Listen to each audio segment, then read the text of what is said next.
जय हिंद सभी defence pensioner.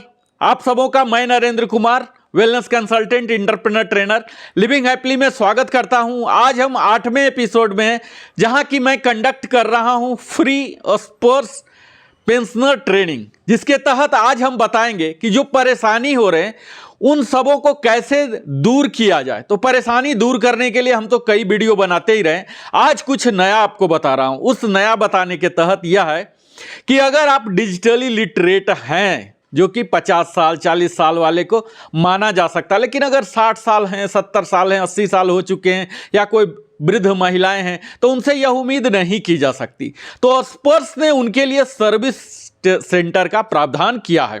तो यहां मैं प्रमुखतः दो प्रकार की सर्विस सेंटर की बात करूंगा। पहला सर्विस सेंटर तो हुआ है जो कि स्पर्श सर्विस सेंटर है, जो कि एक्सक्लूसिव है, और दूसरा कॉमन सर्विस सेंटर है। तो ये दोनों सर्विस सेंटर का भी लाभ आप उठा सकते हैं। किस तरह से उठा सकते हैं, इसी पर हम आज का वीडियो हम बात करेंगे। क्योंकि आज से पहले जब स्पर्श माइग्रेशन नहीं था तो आपका एक होम ब्रांच होता था, यानी कि जिस ब्रांच में, जिस शाखा में, जिस बैंक की आप मेंटेन करते थे, अक्सर वही पेंशन पेइंग ब्रांच भी होते थे और आपके होम ब्रांच भी कहलाते थे। यानी कि सारे ट्रांजैक्शन का भी हिस्ट्री दिखाते थे, बताते थे, समझाते थे, और पेंशन के बारे में भी आपको एक्सप्लेन करते थे। कोई क्वेरी है, कोई कंप्लेन है तो उसे भी अटेंड करते थे। पर स्पर्श के माइग्रेशन से पेंशन पेइंग ब्रांच का कंसेप्ट टोटली खत्म हो चुका है। अब यह समझ लीजिए यहां कि जो आपका होम ब्रांच 5 किलोमीटर के अंदर, 2 किलोमीटर, 1 किलोमीटर के अंदर हुआ करता था, और वही पेंशन पेइंग ब्रांच हो जाता था। यानी कि सिंगल विंडो में आपके सारे काम हो जाया करते थे। अब वह महज एक आपके होम ब्रांच रह गए हैं, पेंशन पेइंग ब्रांच नहीं रह गए हैं। यानी कि पेंशन से रिलेटेड अब वो कुछ भी बात नहीं करेंगे।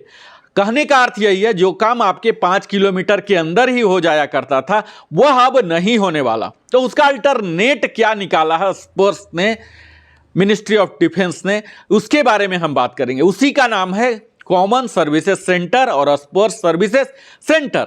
तो इसके लिए यहां क्या क्या फैसिलिटी होंगे, कहां लोकेशन है, कैसे आपको मिलेगी, अब इस सर्विसेज सेंटर में भी क्या क्या चुनौतियां आने वाली हैं, उनके लिए क्या क्या सजेशन है आपके पेंशनर के लिए और उस संस्था के लिए भी, और इसके साथ ही हम आपको बोनस टिप्स तो देंगे ही।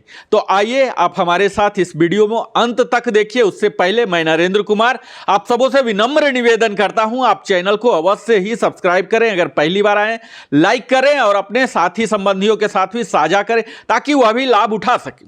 जैसा कि स्पर्श के बारे में अभी तक हम लोग को बिल्कुल स्पष्टता आ चुका होगा कि यह डिफेंस अकाउंट डिपार्टमेंट डीएडी, जो कि मिनिस्ट्री ऑफ डिफेंस एमओडी के अंदर काम करती है, वही करीब 33 to 35 लाख, 32 लाख इस तरह से डाटा अभी धीरे धीरे आ रहा, इन सब को सिंगल प्लेस में, यानी कि एक ही जगह से डिसबर्स कराने की योजना बन रही है, जो कि 3 जगह से अभी तक सैंक्शन हो रहा था, अब एक ही जगह से सैंक्शन भी होगा और डिसबर्स भी होगा। तो यह तो अभी तक आप समझ ही चुके होंगे।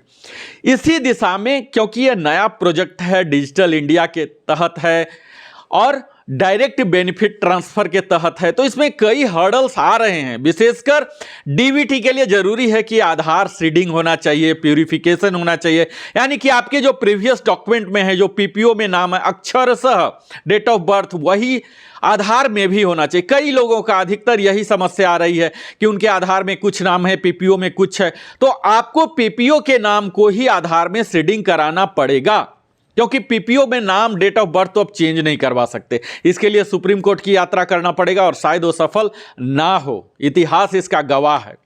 तो जो भी आपने सर्विस में रखा था नाम, जो भी आपने एजुकेशन में रखा था, वही पीपीओ में आया। अब अगर कुछ लोगों ने फैंसी नाम आधार में जनरेट कर लिया, डिजाइन कर लिया, या किसी मजबूरी बस कर लिया, तो अब उन्हें रिवर्ट बैक करना पड़ेगा और पीपीओ का ही नाम रखना पड़ेगा, डेट ऑफ बर्थ रखना पड़ेगा, क्योंकि आपके पास अब विकल्प नहीं है अगर डीबीटी का बेनिफिट लेना चाहते हैं, जो कि धीरे धीरे अनिवार्यतः की ओर बढ़ रहा है। तो यह तो हो गया। अब मैं बताता हूं कि इन सारी समस्याओं को कोई आधार से जूझ रहे हैं कि निका यूजर आईडी नहीं आया, पासवर्ड नहीं आया, माइग्रेशन नहीं हुआ, पता नहीं चल रहा, वो टेक्स सेवी है नहीं, उन्हीं सब के लिए यह सर्विस सेंटर है। तो अभी तक 17 लाख से ज्यादा डिफेंस पेंशनर माइग्रेट हो चुके हैं, जिसमें से अधिकतर स्टेट बैंक ऑफ इंडिया के हैं।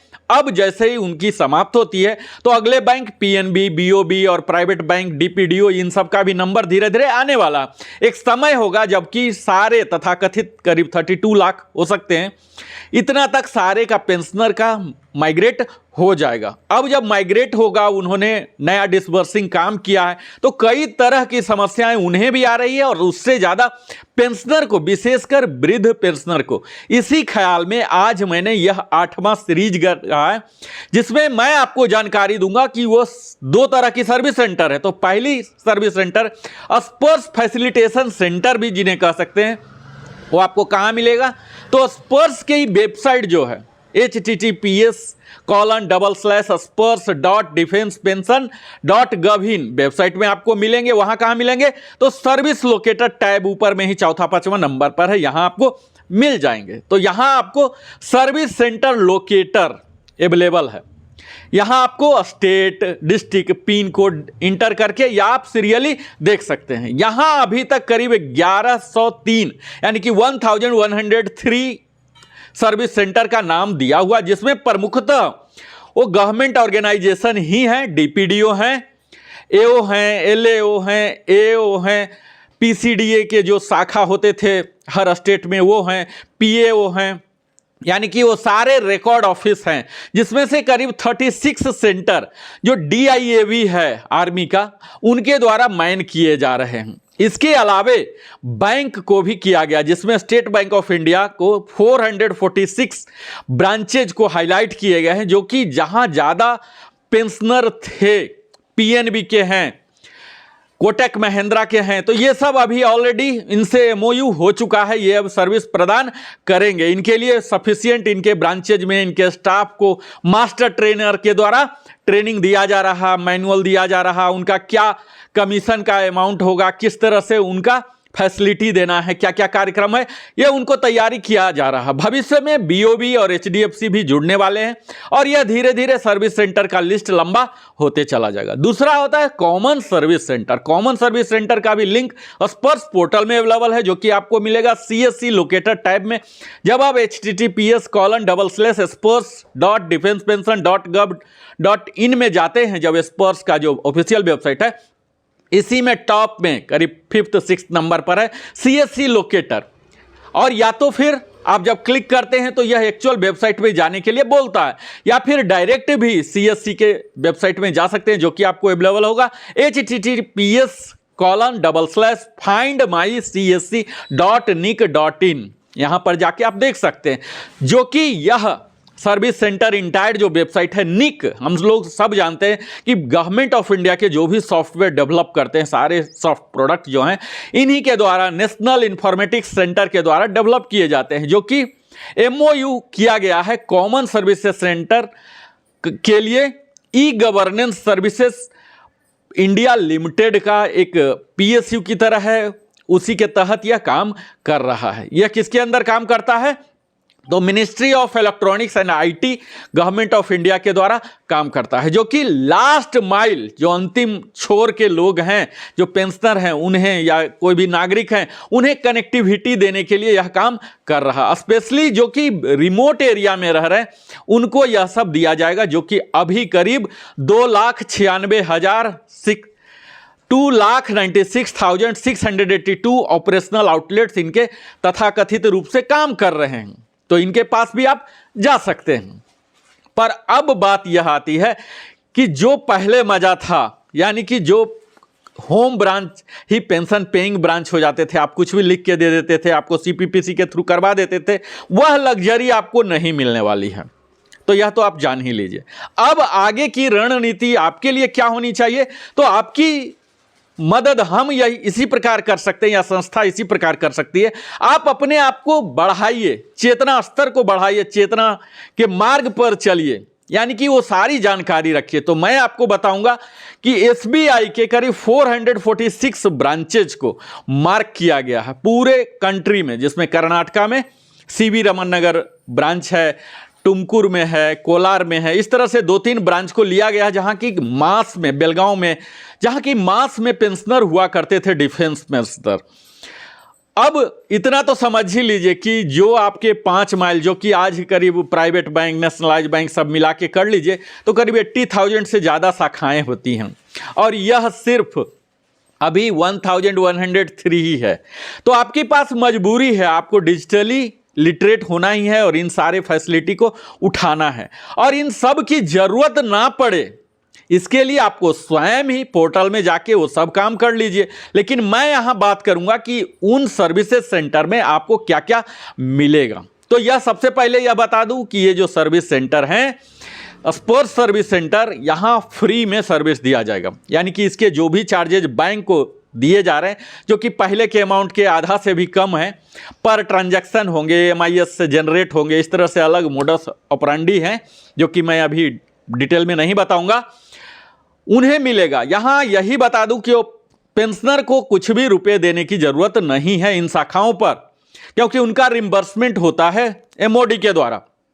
आपको क्या करना, एक फॉर्म है स्पेसिफिक, उस फॉर्म, रिक्विजिशन फॉर्म को उस शाखा में देना है ताकि आपको वो सुविधा दे सकें और वही फॉर्म दिखा के वो रिम्बर्समेंट भी करा सके। हाँ, अब रुपया आपको लग जाएगा अगर आप उनके एजेंट को होम सर्विसेज चाहते हैं, तो उनके द्वारा तय किया हुआ जो स्टाफ है वो आएंगे, एजेंट आएंगे, तो फिर चार्जेज देना पड़ेगा। अब यहां यह बता दूं कि यहां लिस्ट भी मैं दूंगा अगले वीडियो में कि कौन कौन से हैं कंप्लीट आपके जगह पर, या आप स्वयं भी कर सकते हैं।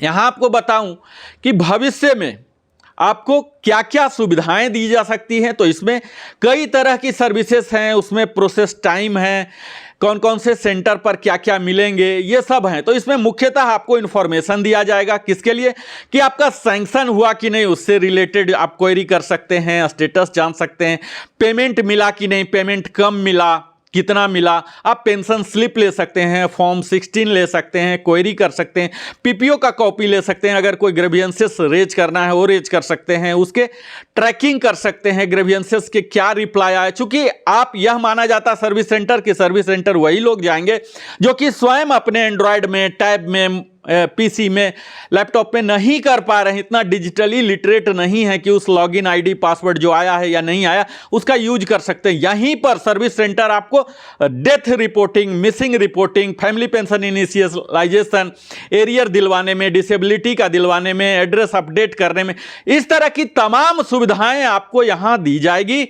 और आपको यह जानना है कि आपके नियर बाई सर्विस सेंटर आखिर है कौन, या तो स्पर्श सर्विस सेंटर या कॉमन सर्विस सेंटर। हालांकि अभी तक लाख प्रयास किया जा रहा है, आपको मालूम ही होगा कि सरकार योजनाएं अनाउंस करती हैं, पर उसे अंतिम चरण तक आने में कई हर्डल्स आते हैं। कई बार ऐसा पाया जाता है कि अनाउंस करने के बाद इतना होमवर्क नहीं किया जाता, अभी भी ट्रेनिंग नहीं दिया गया शाखाओं के द्वारा, मास्टर ट्रेनर अवेलेबल नहीं है, उनकी संख्याएं कम हैं, यहाँ तक कि शाखा के लोगों को ही नहीं मालूम है कि हमें किस तरह की सर्विसेज देना है। तो आप जो चूंकि पेंशनर हैं आपको मालूम है, उन्हें नहीं मालूम है। तो इस तरह की कई तरह की चुनौतियां आ रही हैं, ये धीरे धीरे ही चुनौतियां होंगी। पर आपको मैं एक नंबर साझा करता हूं जो कि CGDA का है, अगर आपका नहीं हो रहा तो 011 दिल्ली का है 20893784। फिर से बताता हूं 01120893784 जो CGDA का है, जहां की अगर किसी भी प्रकार की परेशानी हो रही है तो वहां भी कर सकते हैं। और उनके लिए ईमेल भी है, प्रोजेक्ट copdad@hub.nic.in है। तो इसमें कई तरह की आपको हो जाएगी। तो यहां आपके लिए सिर्फ अगर सर्विस सेंटर का लाभ उठाना चाहते हैं तो आपको सिर्फ एक अपने विलिंगनेस देने के लिए एक फॉर्म देना है, जो कि ब्रांचेज में जो कि हाईलाइटेड है उसी में जाना है। आपको यह ध्यान देना है कि ऐसा नहीं कि किसी भी बैंक का नाम बोल रहा हूं, डीपीडीओ बोल रहा हूं, वहां जाना है। आपको यह सुनिश्चित कर लेना है कि वह हाईलाइटेड है, वह वेबसाइट में ईयरमार्क किया गया है, उनसे MOU हो चुका है, तभी वह सर्विस दे पाएंगे, क्योंकि तभी वहां ट्रेंड मैन पावर को रखा गया है।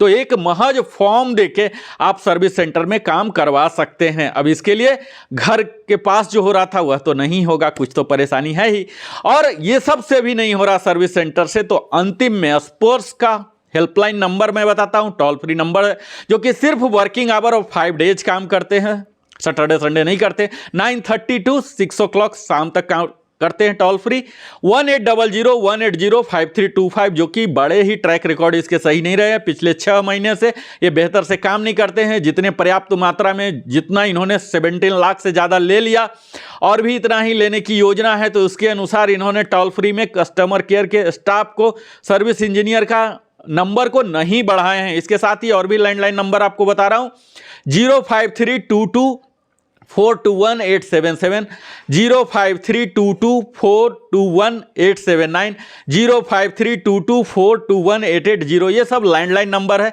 तो ये सब का लाभ उठाकर आप कई तरह की परेशानियों से दूर हो सकते हैं, और यही मेरा यह 8वां जो है episode defence pensioner, sports pensioner training का यही उद्देश्य है। मुझे उम्मीद है आप अपने समस्याओं का समाधान हमारे साथ कर पा रहे होंगे। अगर नहीं कर पा रहे तो मैं यथासंभव यथासमर्थ कर पाऊंगा। आप कमेंट कीजिए, आप अपनी समस्याओं को लिखिए, मैं यथाशीघ्र आपको रिप्लाई देने का प्रयास करूंगा। अगर आप अभी तक हमारे चैनल में पहली बार आए हैं तो अवश्य ही सब्सक्राइब करें, ताकि इस चैनल को भी आपकी तरह ही प्रगति उन्नति करने का एक अच्छा शुभ अवसर मिले। बहुत बहुत धन्यवाद, आप अपने जीवन का बहुमूल्य समय निकालते हैं हमारे लिए। फिर मिलता हूं नए वीडियो के साथ।